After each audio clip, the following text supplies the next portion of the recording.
Hello friends, welcome to my YouTube channel.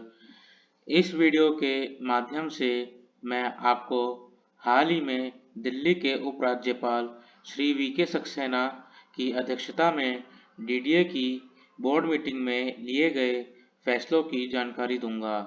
इस board meeting में premium housing scheme 2025 जो कि ई ऑक्शन के माध्यम से की जाएगी की मंजूरी दी गई।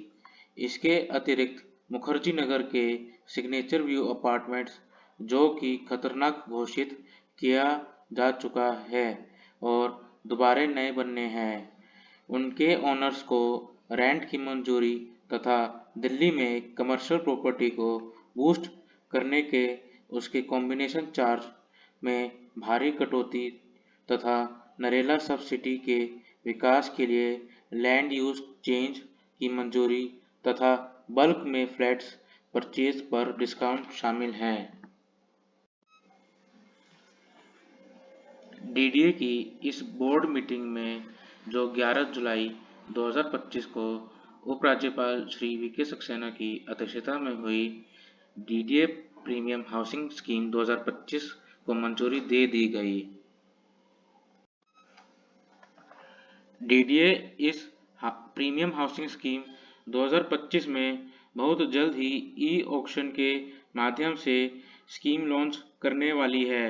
इस स्कीम में 177 एलआईजी, एमआईजी, एचआईजी फ्लैट्स जो कि वसंत कुंज, द्वारका, रोहिणी, पीतमपुरा, जसोला, अशोक पहाड़ी लोकेशंस में होंगे शामिल हैं।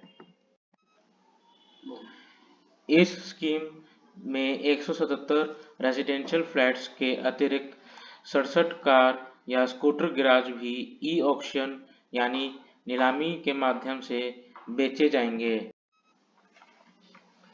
इन प्रीमियम 177 फ्लैट्स में से अनुमान है कि 39 एचआईजी फ्लैट्स वसंत कुंज, जसोला, द्वारका में हो सकते हैं, 48 एमआईजी फ्लैट्स द्वारका, पीतमपुरा, जांजगीर में हो सकते हैं, 22 एलआईजी फ्लैट्स रोहिणी में और 66 ईएचएस यानी ईडब्ल्यूएस कैटेगरी के फ्लैट्स द्वारका या नासिरपुर में हो सकते हैं और रोहिणी शालीमार बाग में 2 एसएफएस फ्लैट्स भी हो सकते हैं। इसके अतिरिक्त कार गैराज 16 और स्कूटर गैराज 51 हो सकते हैं। डीडीए ने अभी प्रीमियम हाउसिंग स्कीम 2025 का ब्रोशर लॉन्च नहीं किया है, लेकिन पिछली ई ऑक्शन हाउसिंग स्कीम के अनुसार ई ऑक्शन में पार्टिसिपेट करने के लिए डीडीए ने अर्नेस्ट मनी डिपॉजिट यानी ईएमडी एलआईजी 1 बीएचके के लिए 4 लाख रुपए, एमआईजी 2 बीएचके के लिए 10 लाख रुपए और एचआईजी 3 बीएचके के लिए 15 लाख रुपए रखा था। तो इस नई स्कीम में भी संभावना है डीडीए सेम ईएमडी प्राइस रखेगा। यहाँ मैं बताऊंगा कि आप सक्सेसफुल बिडर के बाद फ्लैट नहीं लेते हैं तो ईएमडी की राशि जब्त हो जाएगी। जैसे ही डीडीए अपना ब्रोशर लॉन्च कर देगा तो आपको मैं फ्लैट की डिटेल्स और ईएमडी और फ्लैट की ई ऑक्शन की शर्तों का जानकारी अपने इस चैनल के माध्यम से दे दूंगा। डीडीए की बोर्ड मीटिंग की अन्य जानकारी बताने से पहले मैं कहना चाहूँगा कि अगर मेरा चैनल अभी तक सब्सक्राइब नहीं किया है तो कृपया मेरे चैनल को सब्सक्राइब कीजिए, लाइक कीजिए और शेयर कीजिए। अब आगे बढ़ते हैं। जैसा कि आप जानते होंगे कि दिल्ली का मुखर्जी नगर में सिग्नेचर व्यू अपार्टमेंट्स जो कि खतरनाक घोषित किया जा चुका है, उनको दोबारा बनाया जाएगा, लेकिन आरडब्ल्यूए के सदस्यों, फ्लैट ओनर्स और डीडीए के बीच में किराए को लेकर विवाद था, जिसका अब फैसला किया जा चुका है।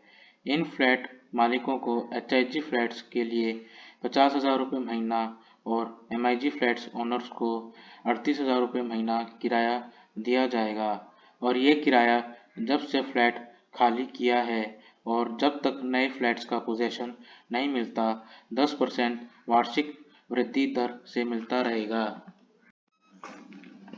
डीडीए का बड़ा कदम व्यावसायिक प्लॉटों के कॉम्बिनेशन चार्ज में भारी कटौती की करना है। अब विकास को मिलेगा नया आयाम। दिल्ली विकास प्राधिकरण यानी कि डीडीए ने एक ऐतिहासिक सुधार करते हुए व्यावसायिक प्लॉटों के कॉम्बिनेशन चार्जेस एमलगेमेशन को सर्कल रेट के 10% से घटाकर मात्र 1% कर दिया है। यह फैसला रियल एस्टेट डेवलपर्स और निवेशकों की लंबे समय से चली आ रही मांग के बाद लिया गया है। इससे पहले प्लॉटों को आपस में मिलाकर बड़े व्यावसायिक प्रोजेक्ट तैयार करना दिल्ली में काफ़ी महंगा सौदा होता था।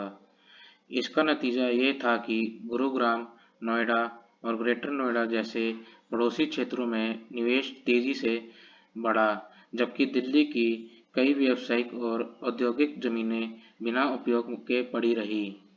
इसके साथ ही डीडीए कमर्शियल प्रॉपर्टी के ई ऑक्शन के लिए मल्टीप्लाइंग फैक्टर को वर्तमान सर्कल रेट को 2 गुना डबल से घटाकर 1.5 गुना कर दिया है। डीडीए का ये निर्णय बाजार की वास्तविकताओं के अनुरूप है। अब पुराने औद्योगिक क्षेत्रों में प्लॉटों के एकीकरण की प्रक्रिया सुगम होगी, जिससे व्यावसायिक प्रोजेक्ट के पुनर्विकास को नई रफ्तार मिलेगी। डेवलपर्स और संस्थागत निवेशकों का मानना है कि यह कदम दिल्ली को न केवल आधुनिक दफ्तर और कमर्शियल स्पेस उभरेंगे, बल्कि रोजगार और आर्थिक गतिविधियों को भी जबरदस्त बढ़ावा मिलेगा। यहाँ मैं एक बात फिर से स्पष्ट कर दूं कि ये निर्णय केवल कमर्शियल प्रॉपर्टी पर ही लागू होगा। अन्य फैसलों में डीडीए ने नरेला सब सिटी के फास्ट डेवलपमेंट के लिए कई महत्वपूर्ण प्रस्तावों को हरी झंडी दिखाई है। भूमि उपयोग में परिवर्तन, change of land use, sector G3, G4, G7 और G8 की जमीन को अब मल्टी स्पोर्ट्स स्टेडियम और एक मॉडर्न एजुकेशन हब के विकास के लिए उपयोग करने की अनुमति दे दी गई है। इस परिवर्तन में नरेला में खेल और शिक्षा से जुड़ी सुविधाओं को बड़ा प्रोत्साहन मिलेगा। यहाँ मैं बताना चाहूँगा कि डीडीए की अपना घर आवास योजना के माध्यम से 7500 फ्लैट्स पर, जो कि लोकनायकपुरम, नरेला, सिरसपुर में है, 15% से 25% डिस्काउंट दिया जा रहा है। ये डिस्काउंट ऑन अनसोल्ड फ्लैट्स। अब नरेला में यदि कोई सरकारी एजेंसी या विश्वविद्यालय कम से कम 10 फ्लैट खरीदता है तो उन्हें भी वही छूट मिलेगी जो व्यक्तिगत खरीदारों को मिलती है। एलआईजी फ्लैट्स पर 25% की छूट और एमआईजी, एचआईजी और ईडब्ल्यूएस फ्लैट्स पर 15% की छूट दी जाएगी। इस फैसले से नरेला क्षेत्र में जीवन और बुनियादी सुविधाओं का विकास तेजी से होगा। आई होप ये मेरी वीडियो आपको अच्छी लगी होगी। कृपया मेरे चैनल को लाइक कीजिए, सब्सक्राइब कीजिए, शेयर कीजिए। धन्यवाद।